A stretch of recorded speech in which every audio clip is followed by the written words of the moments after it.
Some rituals were considered so terrifying that rulers eventually decided they were more dangerous than the enemies outside their borders. They united communities, terrified victims, and convinced entire civilizations they were pleasing the gods. Yet one by one, some of history's greatest empires reached the same conclusion. These ceremonies had to end, not because people stopped believing in them, but because they had become too costly, too unpredictable, and too brutal to control. If you traveled back thousands of years and witnessed an ancient ritual involving human sacrifice, you might assume everyone present was acting out of cruelty. The truth is far more unsettling. Most participants believed they were saving the world. Across ancient civilizations, many societies viewed the universe as a fragile balance between humanity and the divine. Crops depended on rain. Rivers flooded or dried without warning. Disease spread through entire communities. Earthquakes, eclipses, droughts, and volcanic eruptions appeared without explanation. To people living before modern science, these disasters did not seem random. They seemed intentional. If the gods were angry, they had to be appeased. If the gods demanded an offering, refusing could threaten an entire kingdom. That belief gave birth to rituals that today seem unimaginable. Human sacrifice did not appear in just one culture. Archaeological and historical evidence shows that it occurred in different forms across parts of ancient Egypt, Mesopotamia, China, the Americas, the Mediterranean, and Northern Europe, although its frequency and purpose varied greatly between societies. Some practiced it regularly. Others reserved it for exceptional events such as royal funerals, military victories, or severe natural disasters. The motives also differed. Some victims accompanied rulers into the afterlife. Others were offered during temple ceremonies. Some were connected to agricultural cycles, while others marked the dedication of important buildings. Different civilizations. One frightening idea. Human life could sometimes be exchanged for divine favor. The remarkable part is that many ordinary people accepted these rituals not because they enjoyed violence, but because they genuinely believed the survival of their families depended on them. That conviction made these ceremonies incredibly difficult to abolish. Among the earliest well-documented examples comes from ancient Mesopotamia. In the royal cemetery of Ur, dating to around 2600 BCE, archaeologists uncovered elaborate tombs belonging to kings and queens. Inside several royal graves lay the remains of attendants, musicians, soldiers, and servants, arranged in orderly positions around their rulers. For decades, scholars debated what had happened. Were these people murdered? Did they volunteer? Or had they died naturally? Modern scientific analysis suggests that many were deliberately sacrificed during royal burial ceremonies. Evidence indicates some individuals suffered fatal injuries, while others may have consumed intoxicating substances before death. The purpose was not punishment, it was companionship. Many Mesopotamians believed their rulers would continue governing in the afterlife. If a king required servants, musicians, guards, or attendants during life, then those same people might also be needed after death. To modernize, the idea is horrifying. To those participating, it represented loyalty extending beyond a single lifetime. Yet, rituals like these carried enormous consequences. Every royal funeral demanded human lives. Every generation questioned whether such losses were truly necessary. Over time, many civilizations began replacing real people with symbolic offerings, carved figures, valuable objects, or animal sacrifices instead. That gradual shift marked one of history's first major steps away from ritual killing. But the practice did not disappear. In another part of the ancient world, it would evolve into something even larger, involving entire states, magnificent temples, and ceremonies that stunned the first outsiders who witnessed them. Centuries later, another civilization transformed ritual sacrifice into an act of state power. The Aztec Empire believed the universe itself depended on maintaining a sacred exchange with the gods. According to their religious worldview, the sun continued its daily journey because divine forces had first sacrificed themselves to create the world. Humans, in return, carried the responsibility of offering precious gifts back to the gods. The most valuable gift was human life. Large public ceremonies took place at important temples, particularly in the capital of Tenochtitlan. Captives taken during warfare were often chosen as sacrificial victims, although the exact rituals varied depending on the deity and the religious festival being observed. To outsiders, the ceremonies appeared shocking. To the Aztecs, they represented duty. Priests, rulers, and ordinary citizens believed these offerings helped preserve cosmic order. If the ritual stopped, many feared darkness, famine, or disaster would follow. Religion and government became inseparable.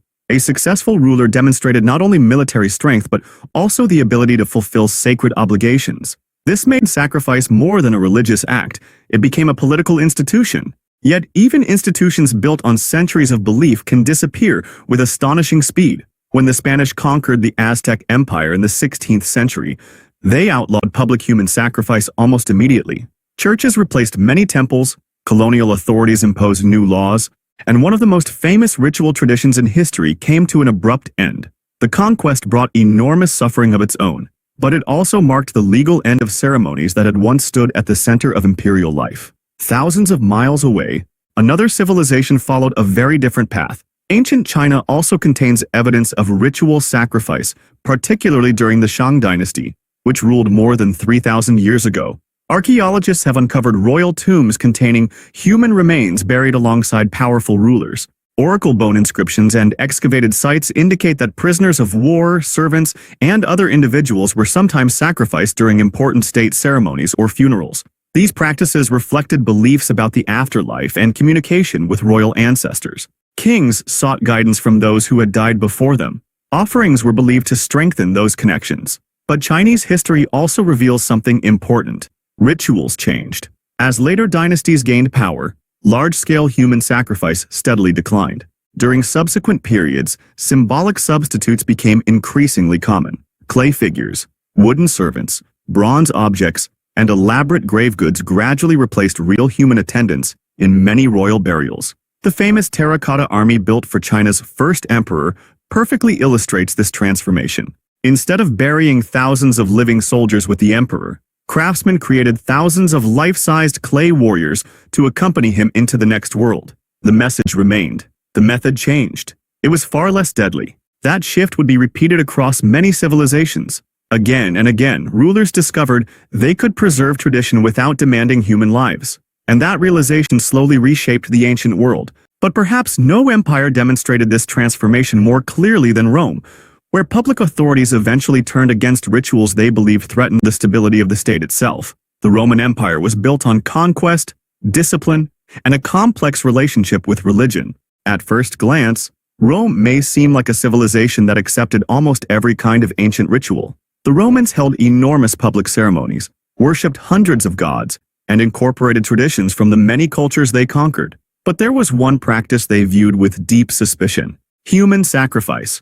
Early Roman writers described human sacrifice as something associated with their distant past or with foreign enemies. Whether every account was completely accurate is debated by historians because ancient authors often used accusations of barbarism against groups they disliked. Still, archaeological and historical evidence shows that human sacrifice did occur in parts of the Roman world at certain times. The difference was that Roman authorities increasingly tried to control and eliminate it. The Roman state believed religion should support public order, not threaten it. A ritual that involved secret killings, unauthorized ceremonies, or challenges to imperial authority could become a political problem. In 97 BCE, during the late Roman Republic, Roman authorities officially prohibited human sacrifice. Later emperors continued restricting practices they considered dangerous or unacceptable. The reason was not simply compassion. Politics played a major role. A powerful empire needed control over life and death. If private groups could perform hidden rituals involving murder, the government feared losing authority. The same pattern appeared repeatedly throughout history. A ritual might begin as a sacred tradition. Then rulers would realize that anything capable of taking human lives outside government control could become a threat. Religion and politics were never separate worlds in ancient societies. They constantly influenced each other. One of the most famous accusations of forbidden ritual comes from ancient Carthage, a powerful city-state located in modern-day Tunisia.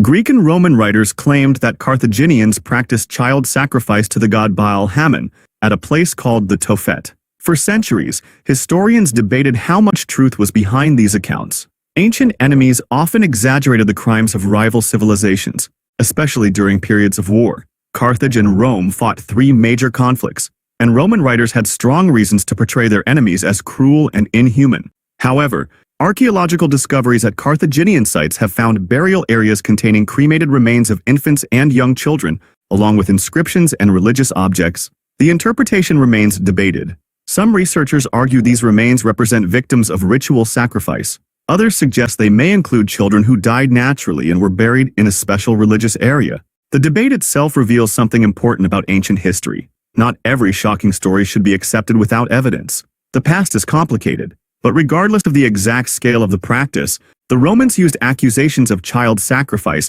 as part of their justification for destroying Carthage. When Rome defeated Carthage in 146 BCE, one of the greatest civilizations of the Mediterranean disappeared. Its temples, traditions, and political system were dismantled. The rituals associated with it vanished as well. Whether condemned because they were truly practiced, exaggerated by enemies, or transformed through centuries of storytelling, they became remembered as examples of customs that powerful civilizations eventually rejected. The decline of forbidden rituals was rarely caused by a single event. Usually, it happened slowly. New religious beliefs emerged. Political systems changed, empires expanded, ideas about human life evolved. A practice once considered necessary could eventually become viewed as unacceptable. This transformation tells us something important about ancient societies. They were not frozen in time. They changed. The same civilization that once accepted a ritual could later ban it. The same people who believed sacrifice protected their world could eventually decide that the cost was too high. Human history is filled with these moments when old traditions collide with new values. And some of the most dramatic examples came when powerful religions began challenging practices that had existed for centuries. The next turning point would come when new belief systems spread across entire continents, forcing rulers to decide whether ancient rituals should survive or disappear forever. When Christianity spread throughout the Roman Empire, it challenged many traditional religious practices, including rituals involving human sacrifice. Early Christians strongly rejected the idea that human lives should be offered to gods. Their teachings emphasized that sacrifice belonged to the past, and that human beings possessed value beyond their role in religious ceremonies. As Christianity gained political power, ancient rituals that had once been accepted became targets of imperial laws. The transformation was not immediate. For centuries, the Roman world contained a mixture of beliefs.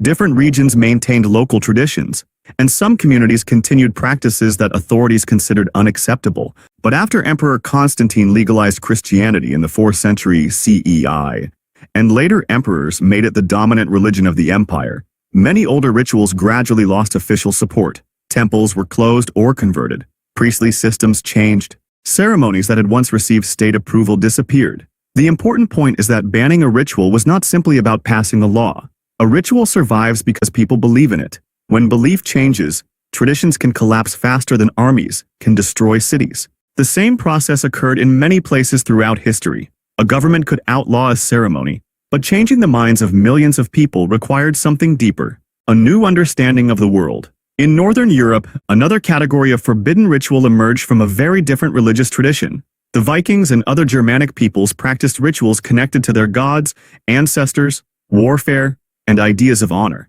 Some written sources from later Christian authors describe human sacrifices among these groups, including stories connected to sacred sites such as the temple at Uppsala in Sweden. However, historians must treat these accounts carefully. Many were written after Christianization, sometimes by outsiders who viewed pagan traditions as dangerous or inferior. Archaeological evidence provides a more complicated picture. There are discoveries of ritual killings and unusual burials from Iron Age Scandinavia, but the exact frequency and meaning of these events remain debated. What is clear is that when Christianity spread across Scandinavia between the 10th and 12th centuries, many old religious ceremonies were suppressed. Kings who converted to Christianity often banned pagan practices because religion was directly connected to political authority. A ruler who controlled the official faith also strengthened control over the population. The old gods were not defeated in a single battle. They slowly disappeared from public life. Sacred places changed. Ritual specialists lost influence.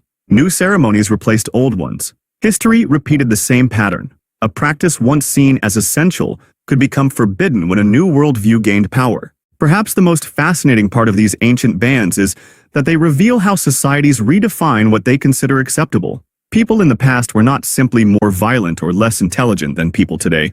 They lived in different worlds. Their understanding of nature, religion, death, and survival shaped their decisions. A farmer facing drought thousands of years ago might see sacrifice as a desperate attempt to protect his family. A ruler facing political instability might see banning a ritual as a way to strengthen the state. A religious leader might see ending an old ceremony as a moral duty. The same action could appear sacred to one generation and horrifying to another. That is why the history of forbidden rituals is not only about strange ceremonies, it is about changing human values. It shows how civilizations evolve, how power changes hands, and how ideas that once seemed permanent can disappear completely. But some ancient rituals were so deeply connected to identity and tradition that even powerful empires struggled to eliminate them. And in those cases, the battle was not fought with armies. It was fought over memory, belief, and the meaning of the past itself. One of the hardest rituals for empires to eliminate was not always the most violent one. Sometimes it was the ritual that represented a people's identity. When a tradition has existed for hundreds or thousands of years, banning it is not simply removing an activity. It is challenging the way people understand their place in the world. Ancient rulers discovered this repeatedly. A law could destroy a temple, an army could occupy a city, a government could punish priests, but beliefs hidden inside communities were much harder to erase. This is why many forbidden rituals did not disappear overnight. They transformed. They moved into private spaces. They changed their appearance. They blended with newer traditions. The old practice sometimes survived in a different form, hidden beneath the surface of the new world. This pattern can be seen across history. Empires rise and fall. Religions spread. Governments change. But human beings continue searching for meaning through ceremonies. The names change. The symbols change. The purpose changes. Yet, the desire to connect with something greater remains.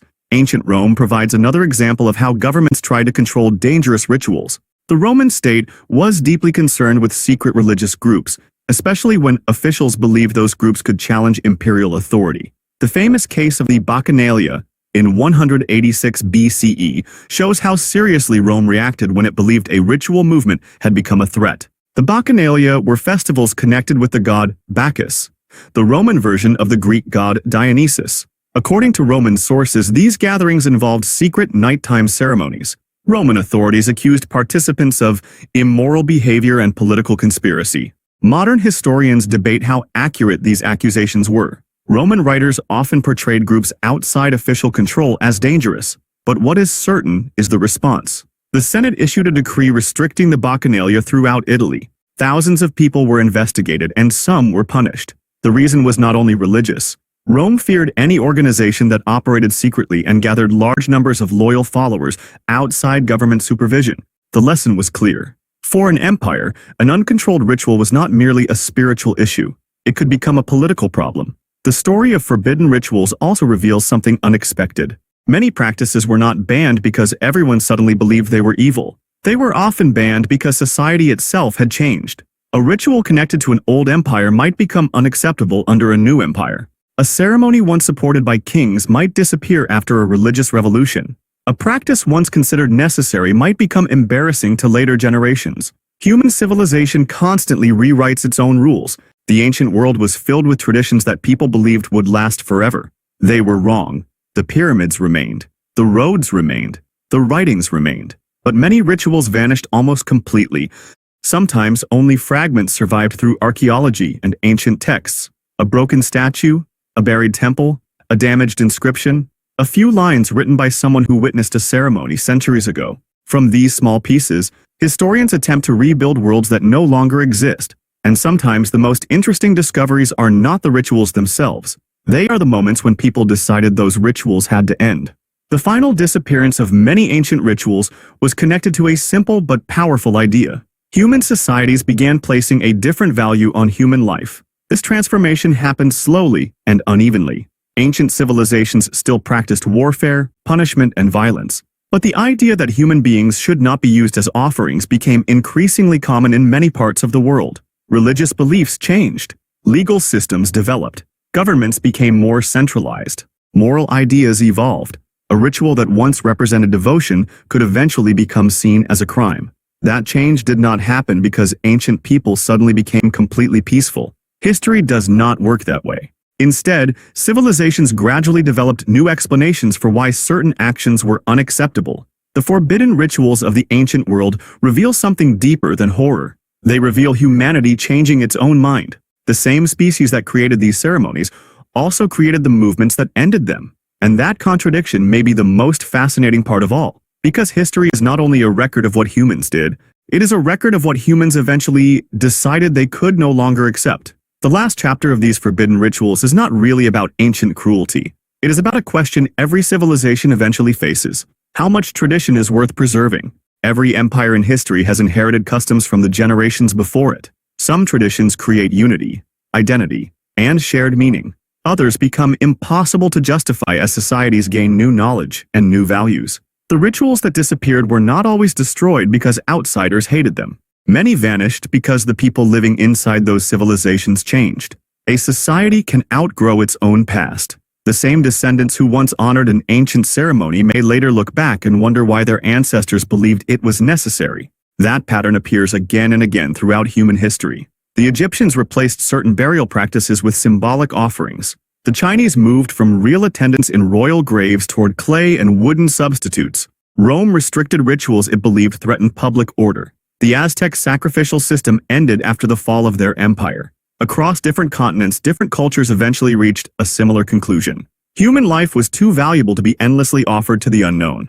But perhaps the most mysterious part of these ancient rituals is how convincing they once were. Today, it is easy to look at these ceremonies and ask how anyone could believe they were necessary. Yet every society has beliefs that feel obvious to the people living inside it. Ancient humans were not acting without logic. They were using the information available to them. A failed harvest needed an explanation. A devastating war needed meaning. A sudden death needed a cause. Religion provided answers in a world where many natural events remained unexplained. The problem was that some answers demanded terrible sacrifices.